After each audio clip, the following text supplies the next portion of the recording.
ঢাকা পাথরঘাটা সড়কের পরিবহন গাড়ির বেপরোয়া গতি কোনো ক্রমেই নিয়ন্ত্রণ করা যাচ্ছে না। আজ দুপুরে ফের দুর্ঘটনার খবর পাওয়া গেছে।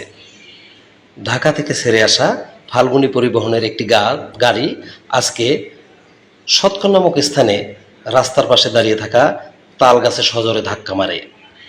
এ ঘটনায় বড় ধরনের কোনো প্রাণহানির খবর না পাওয়া গেলেও ওই গাড়িটি তাল গাছের সঙ্গে আটকে থাকায় রাস্তার দুই ধারে তীব্র যানজটের সৃষ্টি হয়েছে। খোঁজ নিয়ে জানা গেছে, পাথরঘাটা থেকে খুলনা অভিমুখী বিআরটিসির একটি গাড়ি এবং ঢাকা থেকে ছেড়ে আসা ফাল্গুনী পরিবহনের একটি গাড়ি সৎকরের ওই স্থানটি অতিক্রমকালে উভয়কে রক্ষা করার চেষ্টাকালে বিআরটিসি কোনো কিছু না হলেও ফাল্গুনী পরিবহন তার চালক তালগাছের সঙ্গে সজোরে ধাক্কা মারে। 1টা থেকে বিকাল 5টা পর্যন্ত গাড়িটি ওই স্থানে আটকে থাকায় রাস্তার দুই ধারে তীব্র যানজটের সৃষ্টি হয়েছে।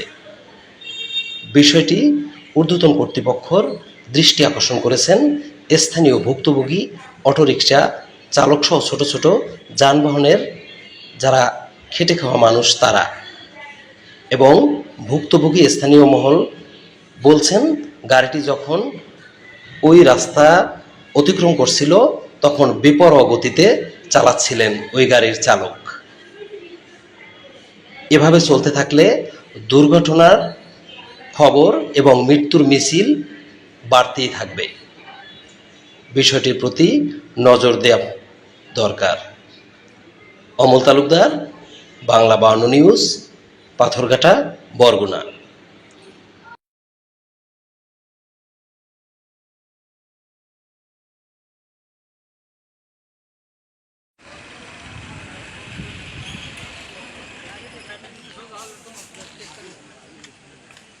ডাঙা আছে কান্দারি